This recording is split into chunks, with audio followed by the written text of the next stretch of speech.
got to the free throw line a lot. And he's dominating the paint. I'm dominating outside the perimeter. Steph said that you guys are almost the opposite type of players. The amount of threes, free throws, all that. Now, that could be a good mix. You feel that almost like the opposite nature?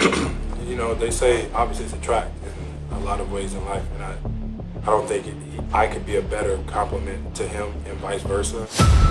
This is exactly what I've been saying about Jonathan Kuminga's fit with Stephen Curry.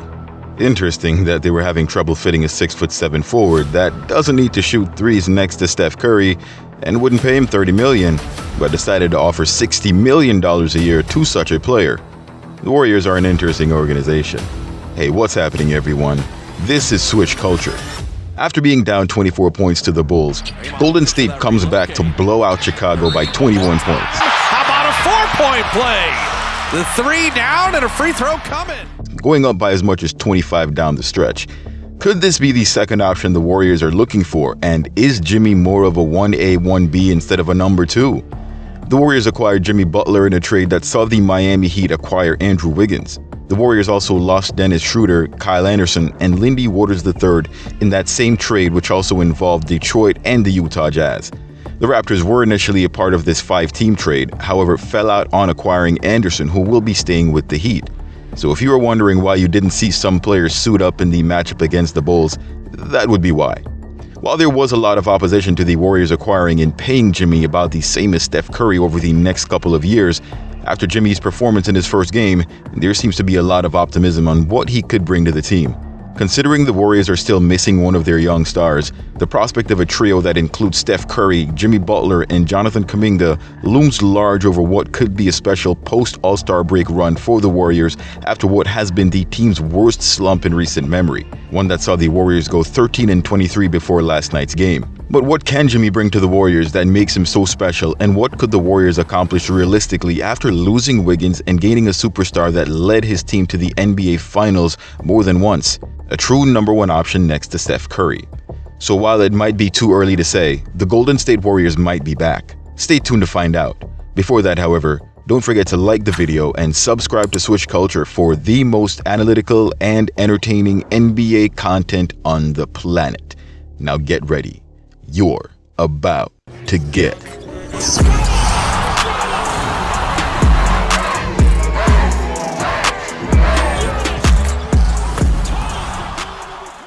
25 points in 29 minutes with only a single 3-point attempt and 11 of 13 free throws in his first game as a Warrior.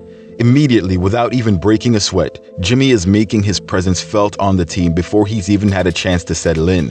Now granted, this was the Bulls. There's more to take away than just the fact that they won, or even that it was a blowout. The Warriors went on a staggering 56-15 run in the third quarter, one that started with a Steph Curry flurry and continued with Jimmy attacking in the paint and getting to the line.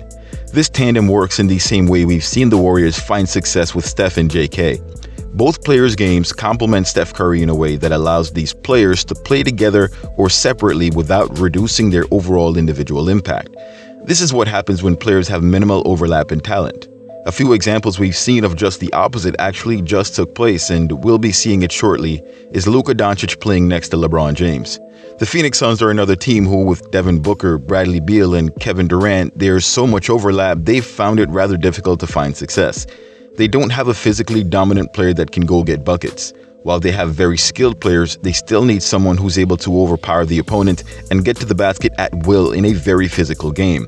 A player that can play in the post, get mismatches down in the block, and most importantly, pass out of the post and get Cutter's easy baskets. Butler is a very polished player in this aspect as he has elite footwork to get around or through his defenders, something which Kaminga currently lacks.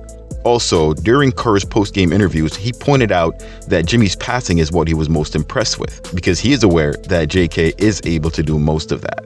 Let's not forget, however, that JB is 13 years older than JK, and with a ceiling that's currently unknown, these are all things that Jonathan can learn to improve in his game. While Kaminga might not be able to get Kobe on speed dial, His athleticism combined with Jimmy's proven abilities and unrelenting attack style will have JK ready to fill such a role in the next couple of years. Outside of helping Kaminga's game, being the 1A or 1B player the Warriors need, he also makes it a bit easier for Steve Kerr. With a roster which is, as Steve Kerr says, full of talented players, his lineups and especially his rotations left a lot to be desired. Buddy Hield, for example, has been shooting 33% on threes for his last 30 games. This includes plenty of wide open threes and threes off the catch. Buddy's only role on the Warriors is to make these shots. He's not a great defender and looks like his hair's on fire for almost 25 minutes a night. While Buddy can be a spark plug off the bench, he's been a negative for the Warriors for most of his time with the team. Buddy Hield now is 5 of his last 28 and 2 for his last 20 on threes. He's struggling a little bit, or a lot of it. Back in the beginning of the season, I spoke of the Buddy Hield cycle. It's fair to say the Buddy Hield cycle holds true. While Buddy remains a part of the team in this instance, it goes to show you that what's best for this team is consolidation. Taking away additional options which forces Steve Kerr to play only certain players' heavy rotation minutes somewhat puts the power back into the hands of the general managers and ownership in terms of seeing a good return on their players. It also puts the power back into the players' hands. Instead of worrying about putting Wiggins or Slow-Mo or Schroeder or any other player that used to be a part of the team up until the trade deadline, Kerr has one option, and that is Butler. Now, when JK returns, Steve will have some options. Considering the most recent lineup of Curry, Hield, Butler, Green, and Post was heavy on the positive side of the plus-minus, and being that Post himself has been providing the Warriors with something they don't get from any other player, it's likely to stay like this for some time with JK off the bench. Not good for a player who expects to be paid in a contract year, although this also happened to Poole, who still got paid while coming off the bench. We all know what happened to Jordan Poole after that, however. The only wrinkle I see here is that Buddy has not been giving the Warriors good minutes, and just for comparison's sake, if we look at his plus-minus in the starting lineup, he's at a +6. Meanwhile, the next lowest, Quentin Post, is a +11, all the way up to a +27 with Draymond Green. Now, this isn't looking at the plus-minus stat in a bubble, but based on film of Buddy, his turnovers, inability to guard any player on the opposite team, his plus-minus here makes sense. He's not exactly positive. This could cause Steve Kerr to put Pods into the starting lineup. Pods was a +26, second only to Draymond, and was a huge part of the Warriors' comeback against the Bulls. With his 16 points in 29 minutes, if Pods can continue scoring at that level while doing everything else he does, it'll be impossible for Kerr not to play him next to Curry and put Hield on the bench. So now we're looking at Curry, Pods, Butler, Green, and Post. This is where the biggest question is. Do you get more if you swap Jonathan Kuminga into this lineup for Draymond Green? I personally would have JK starting over Green, and here's why.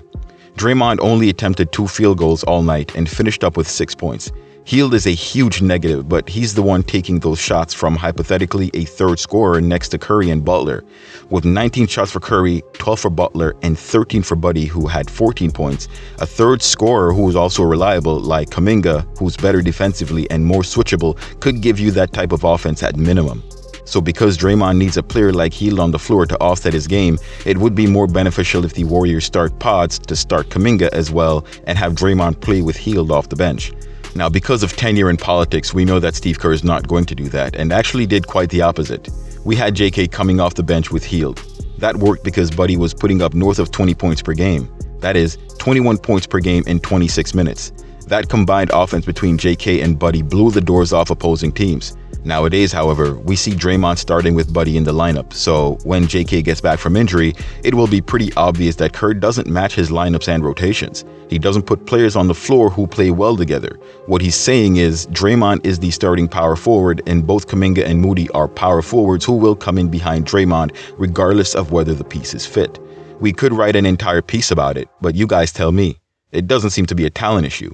It seems Kerr would like to give these guys every opportunity to win another championship while being at the top of the podium, these guys being Steph Curry and Draymond Green. They want to win, but they want to win in a particular way. Draymond starting next to Pods, Jimmy, Steph, and Post isn't terrible. It's not as good as having Kaminga start, but Steve figures that Draymond deserves and should keep that spot because, well, he's Draymond. So this results in a season that will likely end with JK coming off the bench. And finally, considering all I've just said above, as well as the fact that they have Jimmy Butler, Jonathan Kuminga is likely gone at the end of this season. The Warriors will be able to match any offer a team makes. However, they'll be paying 4 times as much as any other franchise to have him on the team due to luxury taxes. Not long ago, I did a comparison of JK and DeAndre Hunter, who had some massive growth in his game this season. The Cavs quickly picked him up in a trade with the Hawks, and he's now the starting small forward.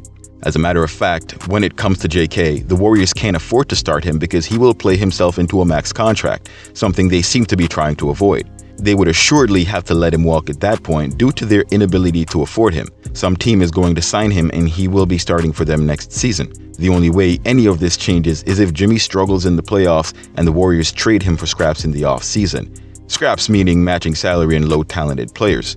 Since I don't expect that to happen, I'm calling it now. The Suns are going to put a bid in for Jonathan Kuminga and he might be playing in Phoenix next season. If not, he might find himself in Miami as those two teams are high on his potential. The San Antonio Spurs are a third destination with Fox and Wemby who could slot a player like JK right into the mix.